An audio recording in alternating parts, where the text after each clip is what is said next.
찬송가 266장 찬양하겠습니다.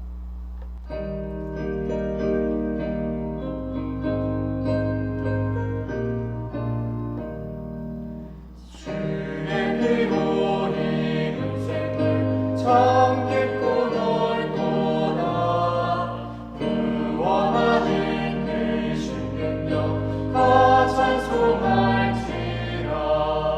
찬송하세 주의 보혈 그 샘에 지금 나아가. 죄의 깊이 빠진 이 몸 그 피로 씻어 맑히네. 죄악 세상이 거룩한 일 안에 나의 마음 점점 삼고 주께서 되시네. 찬송하세 주의 보혈 그 샘에 지금 나아가. 죄의 깊이 빠진 이 몸 그 피로 씻어 맑히네. 주 예수를 놀라운 그 은혜 하늘나라 즐거움이 매일 새롭도다. 찬송하세 주의 보혈 그 샘에 지금 나아가. 죄의 깊이 빠진 이 몸 그 피로 씻어 맑히네. 기도하겠습니다. 거룩하신 하나님, 오늘도 우리에게 새 생명과 새 하루와 새 날 허락하셔서 주님 전에서 하루를 시작할 수 있는 은혜를 주셔서 감사합니다. 우리가 세상에 속한 다른 사람들과는 다르게 아침에 눈을 뜰 때에 그때부터 잠자리에 드는 그 순간까지 여호와 하나님을 생각할 수 있는, 하나님을 닮아가고 주를 따라가는 그리스도인으로 우리를 부르셨는 줄로 믿습니다. 하나님, 그 부르심에 합당한 삶을 우리가 살아낼 수 있도록 도와주시옵소서. 특별히 예수 그리스도의 그 십자가를 묵상하고 마땅히 받으셔야 되는 영광의 자리를 포기하시고 저주받아 마땅한 우리의 자리와 맞바꾸신 하나님의 그 사랑을 우리가 묵상하는 시기, 사순절을 보내고 있습니다. 이 시간 가운데에 우리가 우리의 죄된 모습에만 함몰되는 것이 아니라 소망이시고 우리의 유일한 빛과 반석이시고 구원자 되시는 하나님을 발견하는 귀한 시간 되게 하여 주시옵소서. 우리가 마땅히 받았어야 할 그 진노를 예수 그리스도께서 뒤집어 쓰셨다라는 사실을, 또한 그것을 우리에게 은혜로 주셨다라는 사실을 우리가 믿음으로 받게 하시고 믿음으로 따라갈 수 있도록 우리의 삶을 인도하여 주시옵소서. 오늘도 말씀 앞으로 나아갑니다. 이 말씀을 통하여 하나님을 더 깊이 알고 싶습니다. 다른 세상의 이치나 진리가 아니라 하나님을 더 깊이 알고 싶습니다. 우리를 향하신 하나님의 마음, 우리를 향해서 품고 계신 주님의 그 비전과 꿈, 우리가 그것들 발견하는 시간 되게 하시고, 발견했다면 우리가 우리의 삶으로 녹여내며 살아갈 수 있도록 우리를 인도하여 주시옵소서. 연약하고 비천함 가운데 우리를 내버려 두지 마시고 우리에게 새 힘 주시고 일으켜 주셔서 예수 그리스도 닮아가는 그리스도의 제자다운 삶 살아가게 하여 주시옵소서. 그렇게 우리를 인도하실 주님과 감사드리며 사랑하는 우리 구주 예수 그리스도 이름으로 기도드립니다. 아멘. 하나님께서 오늘 우리에게 주신 말씀은 마태복음 7장 18절부터 19절 말씀입니다. 좋은 나무가 나쁜 열매를 맺을 수 없고 못된 나무가 아름다운 열매를 맺을 수 없느니라. 아름다운 열매를 맺지 아니하는 나무마다 찍혀 불에 던져지느니라. 아멘. 오늘의 한 문장입니다. 하나님은 성령을 통해 자신의 성품과 사역을 반영하는 열매를 맺게 하고 싶어 하신다.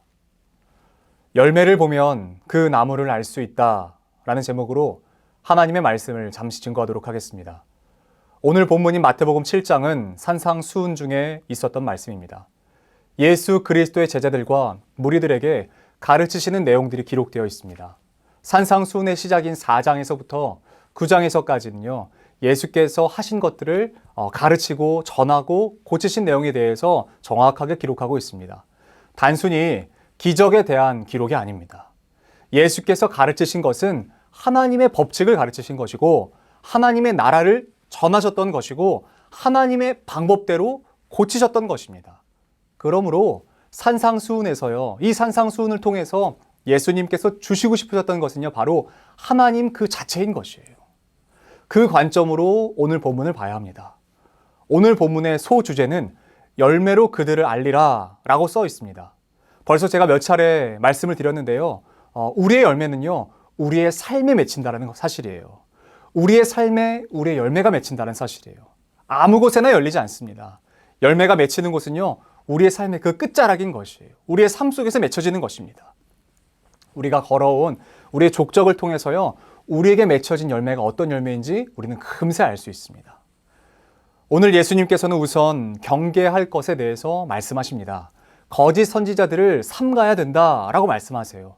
왜냐하면 겉모습은요, 양과 같아서 우리에게 그 어떤 해도 주지 않을 것처럼 보입니다.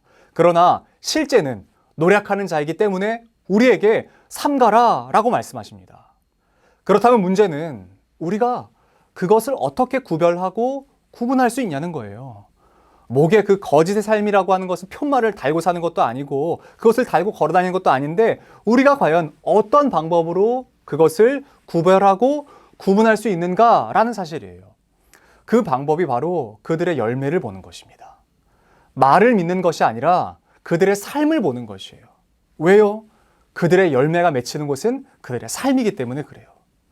예수님께서 가시나무와 포도나무를 비교하시고 또 엉겅퀴와 무화과나무를 비교하시는 비유가 있습니다.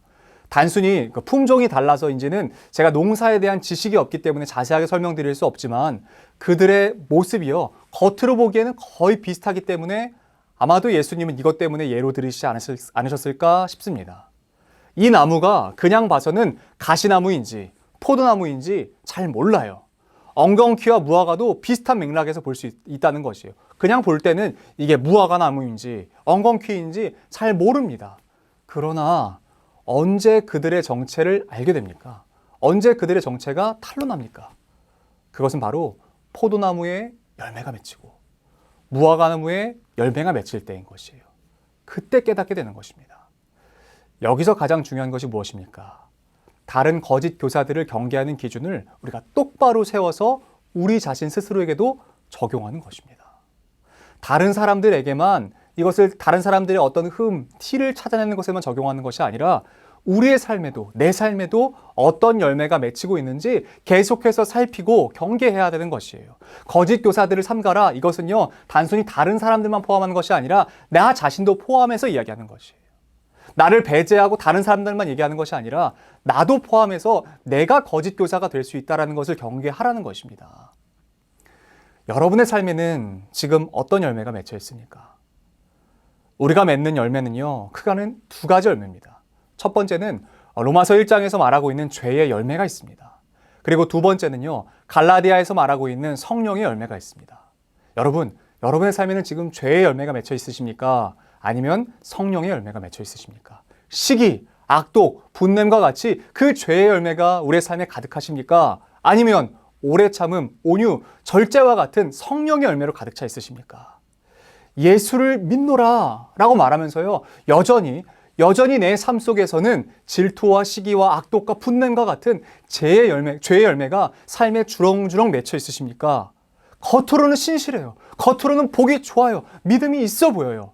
그런데 우리의 삶에 여전히 죄의 열매가 맺혀 있다면 우리의 뿌리, 우리의 습성은 여전히 죄의 뿌리 박혀 있는 것이에요. 그러므로 제발 우리가 수시로 우리의 삶에 어떤 열매가 맺혀 있는지를 보고요. 혹 우리의 삶에 죄의 열매가 이렇게 움트려고 해요. 그때 그것이 내 삶에 보여져요. 그러면요, 이때 우리가 가져야 되는 자세가 무엇인지 아시겠어요?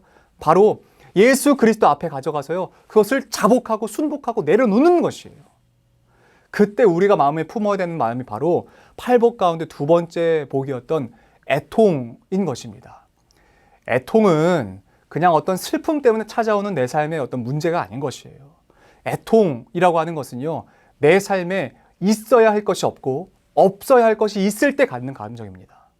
있어야 할 것이 없고 없어야 할 것이 있을 때 내 안에 드는 그런 마음이라는 것이에요. 내가 혹 내 삶에 있어야 할 성령의 열매가 없고 없어야 할 그 죄의 습성의 열매들이 맺혀져 있다면 여러분 그때 자복하는 것이에요. 그때 애통해하는 것이에요. 주님 앞에 가져가는 것이에요. 주님께 내어드리는 것이에요. 순복하는 것이에요. 주님의 명령 앞에 자복하는 것이에요. 따라가는 것입니다. 감사한 것은 무엇인 줄 아십니까? 우리가 주 앞에 자복하고 순복할 때 주님께서도 하시는 일이 있다라고 말씀하십니다. 로마서 말씀을 기준으로 본다면 물론 이 말씀의 적용은 이방인과 유대인에 대한 이야기입니다. 그러나 저는 예수님께서 이렇게 동일하게 우리 가운데 일하고 계신다고 믿습니다. 그것은 바로 마치 돌 감람나무 같은 우리를 떼어서요, 예수 그리스도 당신에게 접붙이신다라는 것이에요. 우리가 예수님 앞에 우리의 죄를 자복하고 순복하고 예수님께 맡겨드릴 때, 하나님, 제가 죄인입니다. 제 삶에 없어야 할 죄의 열매가 자꾸 맺혀집니다. 주님, 저를 좀 도와주십시오. 저를 좀 도와주십시오. 돌봐주십시오. 라는 것으로 주님 앞에 가지고 나가서 주님께 이것을 올려드리며 자복하며 이제는 주님의 명령을 따르겠습니다. 라고 결정하고 믿음으로 헌신하고 고백할 때요, 예수님께서는 마치 돌 감람나무 같은 우리를 그 가지에서, 그 뿌리에서 뚝 떼어서 예수님께 접붙이신다는 사실이에요. 여전히 죄의 쓴 뿌리를 내려 공급받았던 우리가 자복하고 예수 그리스도 앞에 나의 죄된 모습을 토로하면서요, 이제는 더 이상 이 길에 서 있지 않고 싶습니다 라고 회개하며 나아갈 때, 우리의 삶을 돌이킬 때, 그리고 다시는 그렇게 살지 않기를 결정할 때 예수님께서는 그 가지를 꺾어서 우리를 예수님에게 접붙이신다는 사실이에요. 그리고는요, 마땅히 죄의 열매밖에 맺을 수 없었던 우리를 이제는 예수 그리스도의 그 닮은 예수 그리스도의 열매를 맺을 수 있는 사람으로 접붙이신다는 사실입니다. 여러분, 이게 은혜입니다. 이게 예수 그리스도 닮은 예수의 열매를 맺고 싶으세요? 여러분, 그러면 간단합니다. 할 수 있는 방법은 간단해요. 골로새서는 우리에게 이렇게 말하고 있습니다.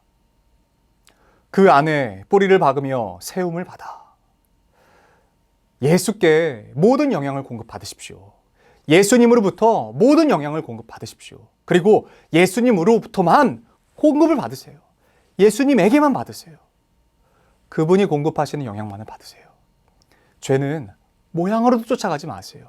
죄악의 열매를 맺는 자리를 떠나가세요. 떠나십시오. 여러분의 발로 여러분의 발을 끌어서라도 떠나세요. 그리고 예수님께 나아갑시다. 예수님께 나아갑시다. 우리 자복하는 마음으로, 순복하는 마음으로 주님 앞에 나아가세요. 예수님께 뿌리 내려서 그분의 열매가 우리의 삶에 주렁주렁 맺히는 삶이 되시길 축복합니다. 우리의 삶을 통해서 예수님의 누구이신지가 드러납니다. 예수님을 믿는 삶이 어떤 것인지 우리의 삶을 통해 드러납니다. 입으로 전하는 게 아니에요. 입으로 말하는 게 아니에요. 내 삶으로 말하는 겁니다. 그러므로 사랑하는 수유제일교회 성도 여러분, 여러분의 지금의 삶에 어떤 열매가 맺혀 있는지 다시 한번 점검하십시오. 예수 그리스도 제자로서의 삶을 살아가기를 결정했지만 여전히 분냄과 시기와 악독과 저주와 당짓는 말과 서로를 향해서 비난의 말과 힐난의 말이 내 입술과 내 마음에 가득하다면 여러분, 오늘로 돌이키십시오. 오늘로 자복하십시오. 오늘로 주님 앞에 회개하시고 오늘로서 끊으십시오. 이전의 삶을 다 끊어버리십시오. 결정하세요. 결단하세요. 오늘 결단하셔야 내일이 바뀝니다. 오늘 결단하셔야 내일의 내 삶에 맺혀지는 열매가 달라지는 것이에요. 그리고 주님께 의지합시다. 주님을 바라봅시다. 주님이 내 삶에 내가 뿌리내렸던 그 죄의 습성에서 우리를 꺾어서 예수 그리스도께 접붙이시도록 우리가 그에 합당한 삶을 살아가자고요. 그리고 이제 예수님으로부터만 영향을 공급받는 것입니다. 열매를 맺히기 위해서 우리가 집중해야 되는 것은 가지 끝이 아니라 우리의 삶의 뿌리인 것이에요. 내가 지금 어디에 뿌리를 내리고 있는가? 내가 지금 어떤 나무 뿌리에서 영향을 공급받고 있는가? 우리의 삶에 맺혀지는 열매가 성령의 열매이기를 소원합니다. 오직 성령으로 가득한 그 열매가 맺혀지기를 소원합니다. 예수님 닮은 예수님의 성품이 내 안에서 자라나고 예수님의 그 오래 참으시는 성품, 자비하신 성품, 그 양선을 베푸시는 그 성품들이 우리의 삶 속에서 열매 맺혀지고요. 그것이 마치 포도 알갱이처럼 아주 작게 시작한다고 할지라도 주렁주렁 열매 맺혀져서요. 우리의 삶을 보면서 저 사람 참 예수님 닮았어. 저 사람은 진짜 예수님의 모습 같아. 라는 고백이 여기저기 우리가 살고 있는 이 땅뿐만 아니라 온 곳곳에서 울려 퍼지게 되는, 또한 그렇게 예수 그리스도의 그 성령의 열매를 맺는 주님의 귀한 축복의 통로로 사용받으시고 쓰임 받으시기를 우리 주 예수 그리스도 이름으로 축복합니다. 기도하겠습니다. 살아계신 하나님, 우리는 여전히 죄된 그 길을 따라가는 습성이 있는 것 같습니다. 그래서 부지불식간에 우리의 삶을 돌아보면 여전히 내 삶에 맺혀지는 열매들은 죄의 습성을 닮아가는 열매, 분냄과 시기와 악독과 저주하는 말들이 가득한 것 같습니다. 때로는 다른 사람을 비방하기에 더 앞장서는 것 같아 보이기도 합니다. 그런 하나님, 우리 사랑하는 모든 성도님들과 저가 오늘 이 시간 결정합니다. 이전에 있었던 모든 삶을 다 뒤로 던져버리고 이제는 더 이상 돌아보지 않고 예수 그리스도께 붙은, 예수 그리스도께 접붙인 삶 살아가고 싶습니다. 그래서 오직 뿌리이신 예수께만 공급받고 내 삶에 맺혀지는 모든 열매는 성령의 열매가 되기를 소원합니다. 오래 참아주고 온유한 마음으로 기다려주고 그리고 또한 사랑의 마음으로 다른 사람들을 환대하며 시기하지 않고 자비와 양선을 베풀어 줄 수 있는 성령을 따라가는 삶, 내 삶에 맺혀지는 모든 열매는 예수 그리스도 닮아가는 그러한 사람들 될 수 있도록 우리를 인도하여 주시옵소서. 우리 이어서 주님께서 가르치신 기도로 오늘 예배를 마치도록 하겠습니다. 하늘에 계신 우리 아버지, 아버지 이름을 거룩하게 하시며 아버지의 나라가 오게 하시며 아버지의 뜻이 하늘에서와 같이 땅에서도 이루어지게 하소서. 오늘 우리에게 일용할 양식을 주시고 우리가 우리에게 잘못한 사람을 용서하여 준 것 같이 우리 죄를 용서하여 주시고 우리를 시험에 빠지지 않게 하시고 악에서 구하소서. 나라와 권능과 영광이 영원히 아버지의 것입니다. 아멘.